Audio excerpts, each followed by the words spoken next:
Smarties, today we are absolutely thrilled to welcome Dr. Johan Wiklund, who is a distinguished professor of entrepreneurship at Syracuse University. He chats with us today about how ADHD can actually be a huge benefit for entrepreneurs. Both Steph and I have countless examples of learners that we've worked with over the years who have a diagnosis of ADHD and who are extremely entrepreneurial with their hustles. He discusses the benefits of ADHD and that individuals with ADHD can be highly adaptable, and they also have an ability to outsource tasks for which they are not well suited. He highlights that individuals with ADHD are more driven to take steps forward without worrying about consequence, and how passion is a driving force for their high engagement and extreme focus. We also dig into a conversation about the gender differences for individuals with ADHD when it comes to entrepreneurship. If you are interested in supporting the work that we do here at Learn Smarter Podcast and love these conversations that we get to bring to you, we would be honored to have your support. The best way to support the work that we are doing here at Learn Smarter Podcast is by signing up for our Patreon. You can go to www.patreon.com/LearnSmarterPodcast. Thank you so much. Let's dig in. You want to learn faster, but sometimes working harder is just not the answer. You have to learn smarter. The Educational Therapy Podcast. Hey Smarties, this is Rachel and Steph, and we are just popping in with a quick reminder. Did you know we offer coaching specifically for professionals who want to grow their educational practices and businesses? Whether you're just getting started, looking to streamline your systems, or you're ready to scale your business, we're here to help you build something that actually works for your life and for your clients. We have been in your shoes, Smarties, and we've helped tons of other professionals do exactly what you're trying to do without the burnout, without the guesswork, and with keeping your quality of life at the forefront. So if you've been thinking, I need support like this in my practice, or I'm starting my practice and I don't know where to start, and Rachel and Steph are people that I really think could help, this is your sign. Go to our website, Smarties. There's a few ways to connect with us. The fastest is going to be Rachel and Steph at LearnSmarterPodcast.com. You have the option of coaching with both of us. I'll be honest, most people pick one of us to do whoever you feel more connected to. You can also go to our individual websites, www.kappedtherapy.com. That's my website, or Steph's website, www.myedtherapist.com. We'd love to support you in building a business you actually love. And now, back to the episode. Hi, Smarties. Welcome to episode 372 of Learn Smarter, the Educational Therapy Podcast. I'm Stephanie Pitts. And I'm Rachel Kapp. And today we are thrilled to have a really interesting topic to talk about. Please welcome Dr. Johan Wiklund to the podcast. And he is a distinguished professor of entrepreneurship at Syracuse University. Welcome. Thank you so much. Great to be here. We're so excited to have this conversation. This has been on my wish list of conversations for a really long time. Years. I've been talking about this. Yeah. So I would love it if you would share a little bit about who you are and what you do and sort of how you got interested in this topic. Sure. Happy to talk about it. So I've been an entrepreneurship professor now for about 25 years. So it's the most part of my career that's been as an academic. And I've been doing all sorts of research about entrepreneurship. And then about, 12, 15 years ago, first, my son was diagnosed with ADHD, and then later myself. And of course, as a scholar, I started reading up what does science say about ADHD.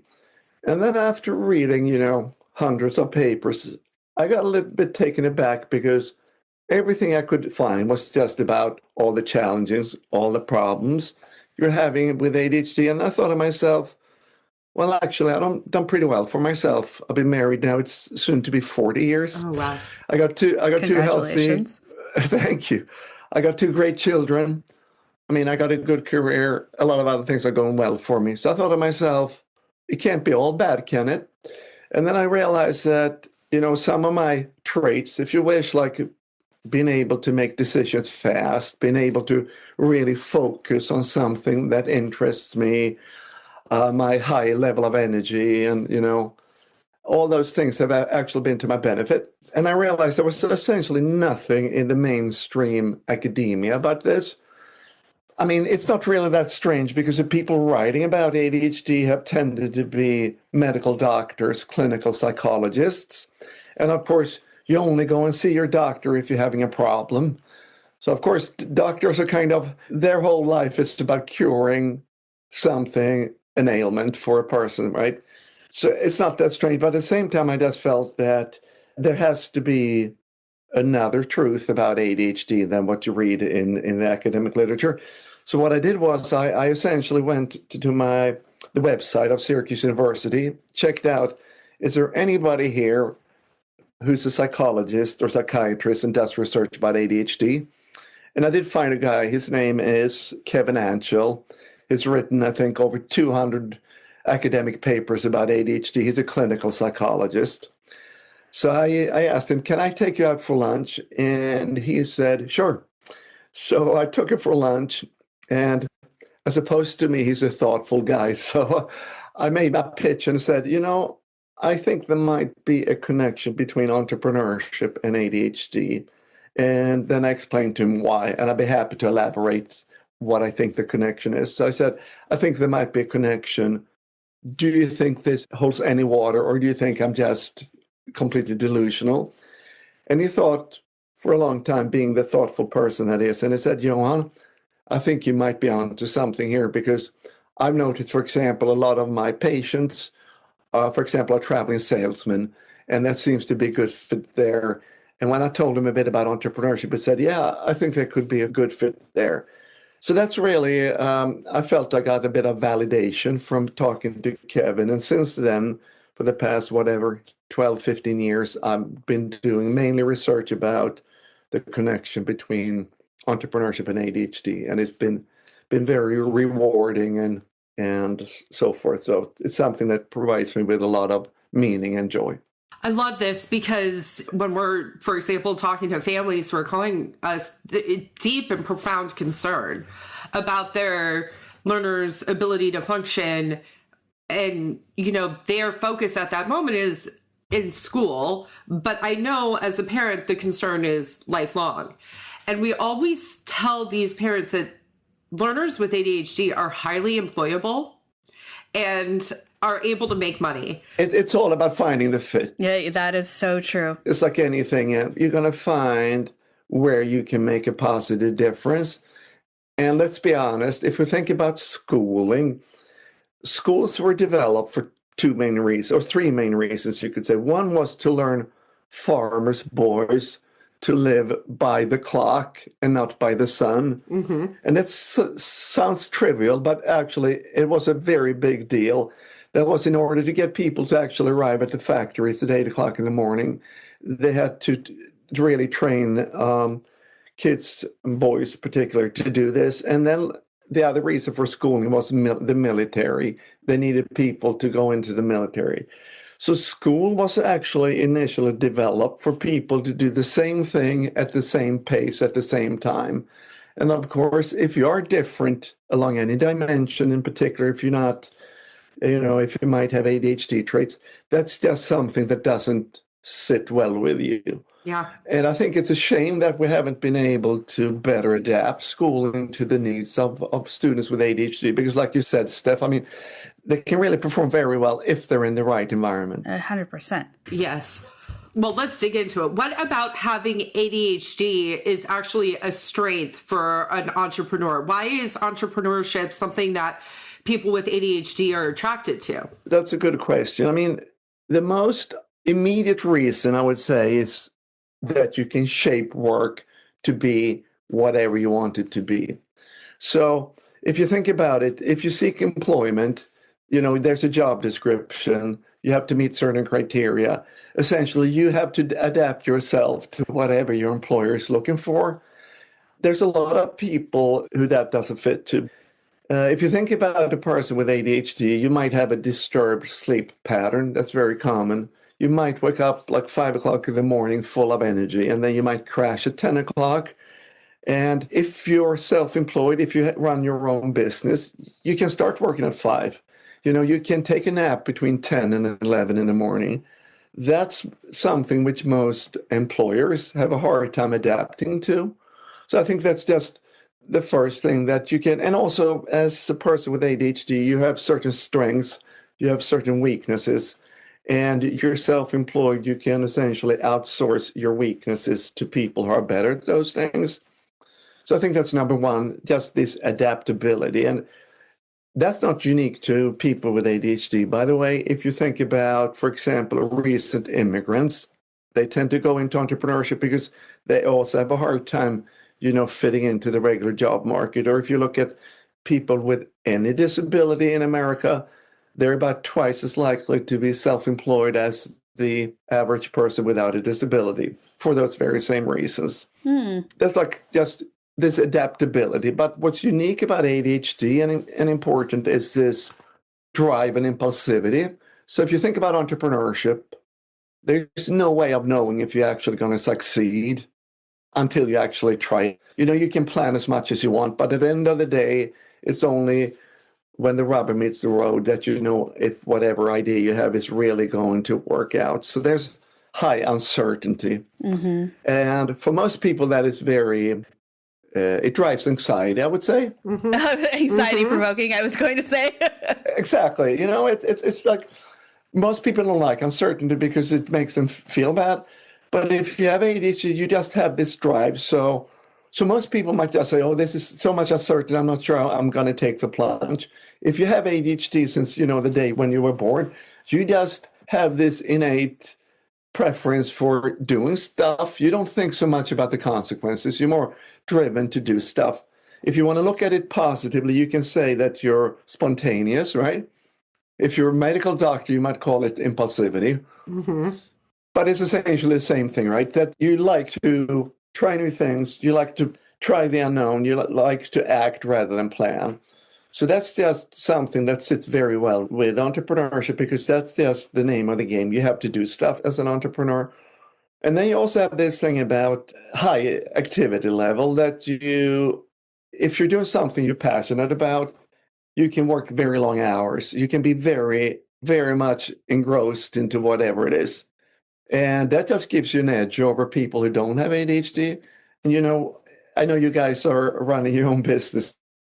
You know that as an entrepreneur, to be successful, you have to work very hard. Maybe not all the time, but there are certain periods of time when you have to work around the clock. And that's something that people with ADHD are very good at. So another thing would be this thing about hyperfocus. So some people say that ADHD is a condition of boredom. And what they mean by that is that people with ADHD have a hard time being focused if they're doing something that they find boring. But if they find something they enjoy, and I can speak for myself, you're able to work extremely hard and be extremely focused. So that would be an additional reason as to why entrepreneurship is very well suited to people with ADHD. The things that are so easy for the ADHD brain to be used in something like entrepreneurship. And that means literally everything from babysitting hustle that, a kid has, the ones that want the lemonade stand and doing all of those things. My friend's son started selling candy at school and he was making a killing. Never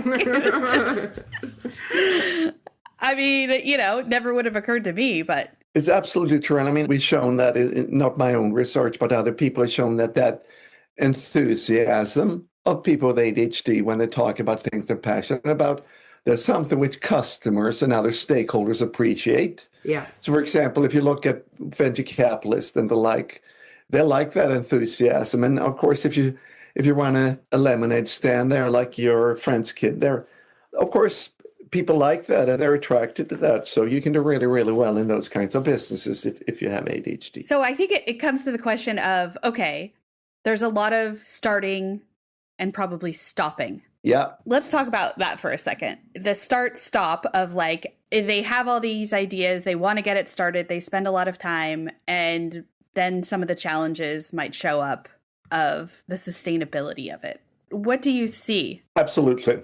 You could say that if you look at the pros and cons of ADHD, The pros are the most pronounced in the beginning. Idea generation, launching, get the business off the ground. The very first things. That's when, this enthusiasm and being able to tolerate uncertainty and this high level of activation have the biggest advantages. Once it more becomes a going concern, like being a manager of an existing business, that's when you see the advantages fade. And I've met a lot of entrepreneurs who tell me that, I'm running my maybe 5th or 10th business. Exactly. So then I ask them, so what happened to the previous ones? And a lot of them just say, I got bored. Yeah. So I sold it or I closed it. So I got bored. I wanted to do something new. So, of course, it's a double-edged sword. In a way, this thing that you're really enthusiastic and good at launching, but, when it comes to kind of that maintaining it, you get easily bored and you might want to move on to the next thing and the next thing. And I've also done some research about people, entrepreneurs who run businesses that are several years old, and the entrepreneurs with ADHD, they're actually more innovative and develop more new products, even, in a business that's a few years old. And it's the same reason. It's essentially, well, I launched a business, we had these products, but now I want to develop new stuff. Relatable. This feels all relatable over on this end. Stuff laughing.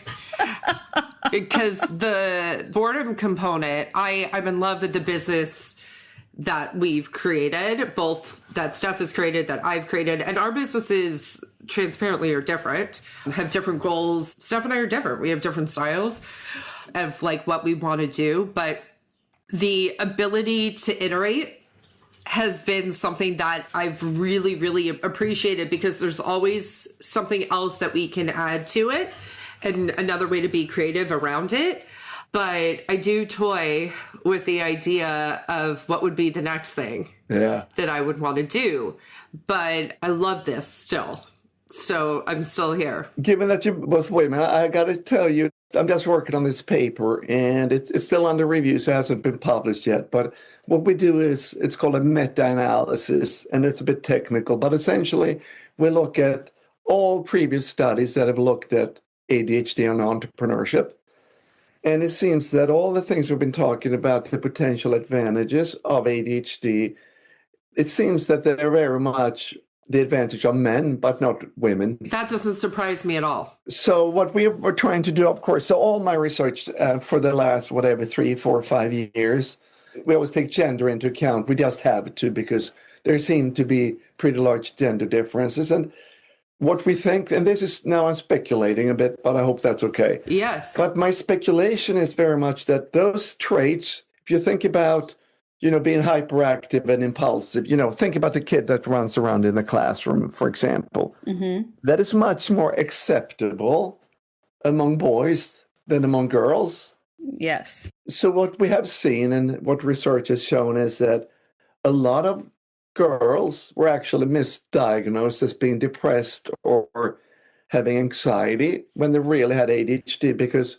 they had such a hard time, showing themselves to the world, because it's so not accepted for women to behave that way. So they kind of turned it inwards instead. So they became, anxious and depressed. So that's the first of it. So that's unfortunate, but hopefully the world will be more accepting of those kind of behaviors among women. So let's dig into this a little bit more, because this is going in a direction I wasn't anticipating, though I should have anticipated.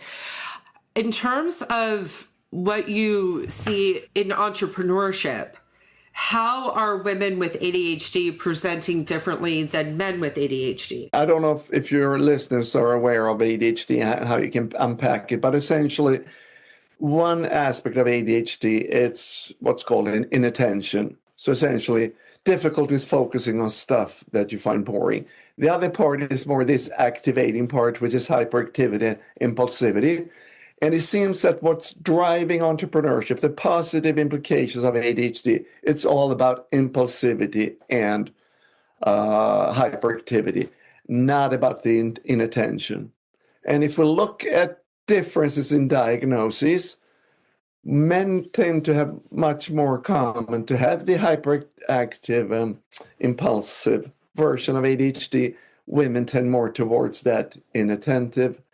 So I would say from a purely clinical viewpoint, that would be the explanation. Interesting. When we're talking about, ADHD and entrepreneurs, and there's definitely a risk factor that is present that is different than their neurotypical peers. What would you say that presents like? What are you seeing? First of all, that's absolutely correct. And also, entrepreneurship is fraught with risk. So you can't be an entrepreneur without taking any risk. So the difference is if you have ADHD and you just look at the situation, whatever it is, you kind of look at the potential upside and value that more than the potential downside. So if you take a neurotypical individual and let's just say, are we going to do this? Okay, I'm going to give an example. Let's assume we're going to try and sail from Spain to China. But rather than sailing, south and then east, let's see if we can go west and where we end up. I mean, somebody like Christopher Columbus, I'm pretty sure he must have had ADHD because that's a typical thing that somebody with ADHD would say, that's probably a good idea. We're going to sail into the, absolutely where nobody has been before us. And I think that's a great idea. We might find something really exciting and cool. Whereas the more neurotypical person might say, wait a minute, if we sail that way, we might run out of water, we might run out of food, we might fall off the edge of the earth. Right. And I mean, I can give you 100 reasons as to why it's a bad idea. But the person with ADHD would more look at, well, we can find gold, we can find this new way to China and whatnot. So I think that's a good illustration of how a person with ADHD would look at that situation. Yeah, I mean, Steph and I will also do business coaching for other people who are looking to build a similar business.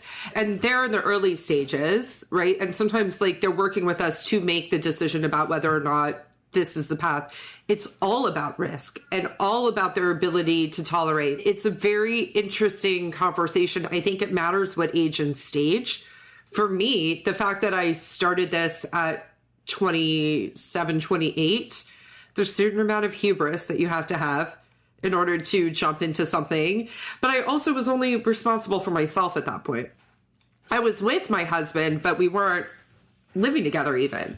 And so that whole element of it. And then we also know so much about how women operate in business and that women will make the money that their family needs to survive. But men will make the money that they feel they deserve. And so these are all the interesting conversations that we get to have sort of behind the scenes with our audience about the entrepreneurship aspect of it. I think at this point, both Steph and I are highly unemployable. I don't think we'd be able to go back to working for someone, Steph. I think that'd be really tough at this point. I don't think I would want to. Yeah. Just going back to the risk of the fall can be so great that I can understand neurotypical not wanting to take the leap. I can understand the ADHD brain taking the leap and being able to get back up very easily compared to a neurotypical brain that would probably just give up and not try again. Yeah, I mean, there are a couple of things here. I think one thing is this kind of conditioning of being risk tolerant. So let's say, I don't know, let's take skydiving. Of course, there's a risk. A lot of people are afraid of doing it. But of course, if you've done it 10 times, the 11th time is not going to be as scary as it was the first time. If you have an ADHD personality, you're used to taking these kind of risks through your life. It's just the way you're wired. So when it comes to the specific thing of starting your own business, you don't perceive that as risky as other people, partly because what I said, you weigh the potential upside more than the potential downside, but also because throughout your life, you have taken more risks than other people. you've learned that it's not all that dangerous. You know that you're able to survive them. I also think that there's one more thing that we looked into, which I think might be important. It is also this experience of failing. Mm-hmm. I think it's obvious. If you have ADHD, your life is likely a bit more chaotic than the life of a person who's neurotypical, which means that it's likely that, with boring tasks in school, you're likely going to procrastinate. You might not, complete your homework in time and whatnot. So I think learn to handle failure, which gives you certain risk tolerance and also tenacity and so forth. So I think that could also be another reason as to why, as a person with ADHD, you're more comfortable with the risk that's involved in entrepreneurship. Does it make sense? Yeah, failure tolerance, for sure. I think there are many things that come together and makes entrepreneurship particularly good fit for a person with ADHD. At the same time, of course, like I said, I don't want to paint too much of a rosy picture. I think as a person, thinking about entrepreneurship or being engaged in entrepreneurship with ADHD, I think there's a lot of things you need to think about and take serious in order to be successful. I mean, I can give you a couple of examples of things I think are important. And I think the most striking thing when I talk to entrepreneurs, and you can say whether this resonates with you or not, the most typical thing when I meet people who have ADHD and run their own businesses is that they absolutely hate bookkeeping, accounting, and all that stuff. Yes. I don't know if that applies to you guys. Yeah, but most people do. I mean, it takes a special type of person that really likes that stuff. Well, then they go into that. Right. Because there are so many people I meet, they hate it so much that they don't do it. They don't do it. And if you don't do it, IRS are going to come running after you within a couple of years, right? And it's not going to end well. So my first advice is just understand the things you need to do in order for your business to work. And then you kind of divide it into, these are the things that I like about running my business. These are the things I don't like about running the business. And the things I don't like, make sure somebody else doesn't. Exactly. If you don't, you're going to fail. And I mean, it doesn't matter. That could be your spouse. That could be, a friend. I mean, it doesn't have to be professional, But if you guys need a professional bookkeeper or CPA who is used to working with entrepreneurs, reach out to us. Yeah. We have people. Good point. Yeah. Good point. I think that's absolutely the fact. So, I mean, if you have ADHD, you're really good at doing the stuff you love, but really bad at doing the stuff you don't like. And to some extent, I mean, everything I'm talking about applies to some extent to everybody. It's just that it's more, let's call it more extreme in people with ADHD. So that would be number one. And the next thing is about structure. Because here's the thing. Like I said before with the example of waking up 5 o'clock in the morning and starting to work and take a nap at 10, it is that if you have ADHD, typically you find structure difficult. But all the evidence we have is that you need structure. I mean, I'm sure I've spoken to tons and tons of ADHD coaches, and that's something all of them emphasize, that you got to figure out a way to structure your life. Because as an entrepreneur, if you're really enthusiastic about your business and you don't impose any structure on yourself, there's this high risk that that's going to crash and burn. You're going to work so hard because you're so passionate. And then, within a short period of time, you might completely burn out. Yeah. You can't work 20 hours a day for weeks. Can't sprint it. No. Yeah, you can't sprint it. So that's the other thing about somehow try to make sure that, you set yourself times when you sleep, times when you eat, times when you hang out with friends or family, whatever. So that's another thing that I've seen a lot of entrepreneurs with ADHD missing out on and essentially burning out completely. And another thing is this, we also know this from not my research, but research about ADHD in general, is that a lot of people with ADHD have poor insights into themselves. Yes. Essentially, you're not that good at reflecting. You're living in the moment, which is great, right? Living in the moment is great. Nothing wrong with that, but it's just that you might need to stop and think, what are my strengths and what are my weaknesses? And like I said, everybody has strengths and weaknesses. But if you have ADHD, it's a little bit more extreme. Your strengths are a bit stronger than the average guy, and your weaknesses are a bit weaker than the average guy. So it's just knowing where you're good, knowing where you're not so good, and then just being humble and ask people for help. Yes. I do these things, but those other things are stuff I'm not going to do because I'm so bad at it. And then just let somebody else do. So those are some of the things that I've thought about when I do my research. One more thing, it's obvious, it's all about self-care. Yeah. It's a big topic for myself, exercising, eating, sleeping, not drinking too much, not doing too much other drugs. And that applies again. It's good for everybody. But as a person with ADHD, you're a bit more vulnerable. Yes. You're more susceptible to do the negative self-care behaviors and are less likely to do the good self-care behaviors. So get yourself an exercise routine. Meditation is good, just eating healthy and whatnot. Because, again, otherwise you might end up in a very bad place. And, as an entrepreneur, you have this wonderful freedom and autonomy to do whatever you want. But you need to make sure that you use it to your advantage and don't get engaged in these negative behaviors, essentially. I'm loving this conversation. So I want to kind of have a conversation about what the rest of the world, the neurotypical world, the neurotypical entrepreneurial world can learn from entrepreneurs with ADHD. Great question. I never thought about that, but I think obviously, you can learn a lot. I think the most obvious thing is not so much for neurotypical entrepreneurs, but neurotypical people in general, is this thing that if you find your place in the world, you can accomplish phenomenal things. Yeah. But it's so important that you find that spot. I mean, my favorite example is Michael Phelps, the swimmer. That's a great example. Mm-hmm. You know that he alone has won more gold medals than most countries. It's true, but it's also mind-boggling. It is. He got a diagnosis with ADHD when he was a young kid. Yep. And he was able to find this thing where he just loved swimming. He just excelled at it so much.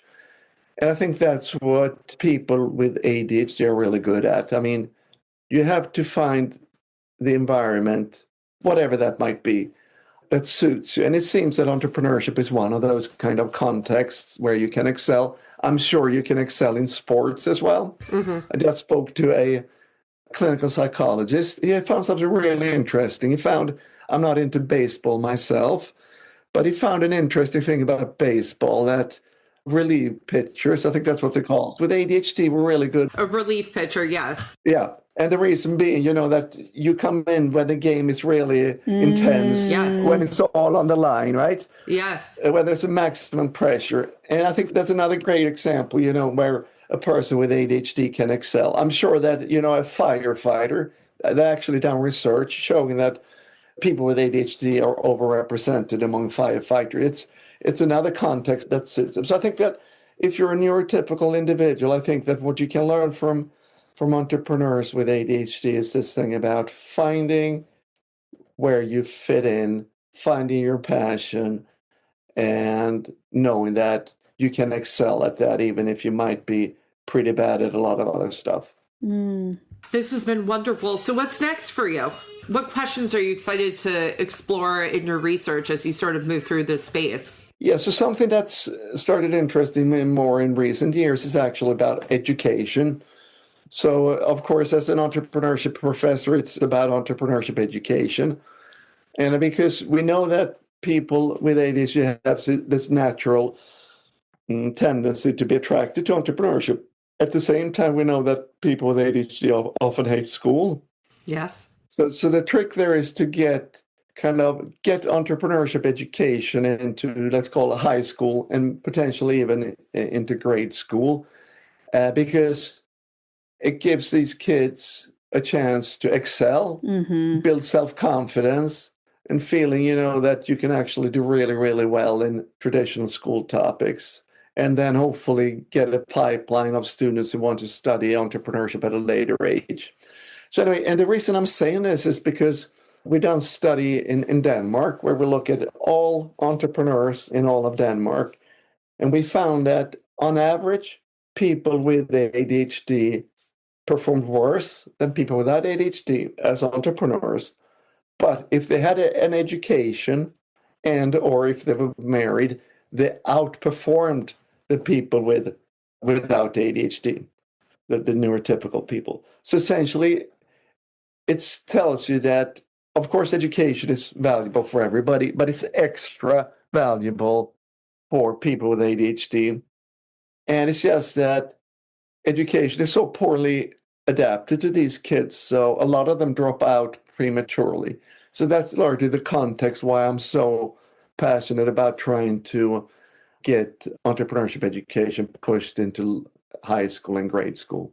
My question is, what does that look like? Yeah, so what we thought about is it's essential about having kids work with their own ideas and doing stuff, because school is so much about sitting still on your behind and kind of reading books. It's not very activating, and people with ADHD do so much better when they're activated. So essentially, come up with an idea, talk to people, potential customers, develop some kind of prototypes, test out if they work. That's essentially the way I teach entrepreneurship at the university level. Most entrepreneurship educations today are very much hands-on. So it will be a very hands-on. It will be using AI a lot, as a tool. It's amazing how much, you can work with AI in terms of both developing ideas for a business. You can work with it in terms of role play. You can actually ask AI to be a potential customer and get it to give feedback on your ideas and your products and so forth. So it would look like very much individual-centered education where kids work with their own ideas and essentially try to take these ideas into products and take them to the market. It sounds like a cool class. I'd be into that. Yeah, I just hope I'm able to get somebody to fund it. If you have listeners with deep pockets, they could reach out to me. You just Google my first name and ADHD, and then you can find my email address. There you go. There we go.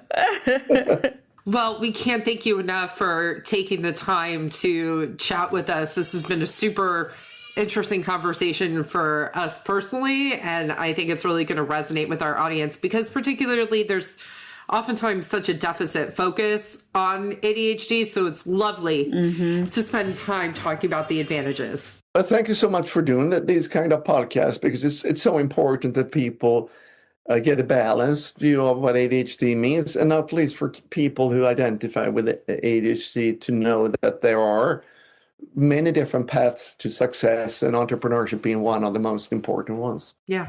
Thank you so much. Thank you so thank much. you. Thank you. Have a great week, smarties. Love it. Have a great week. I can say it in Swedish too. Yes, please. Ha en bra vecka, smarties. I love it. What he said. Yeah, exactly.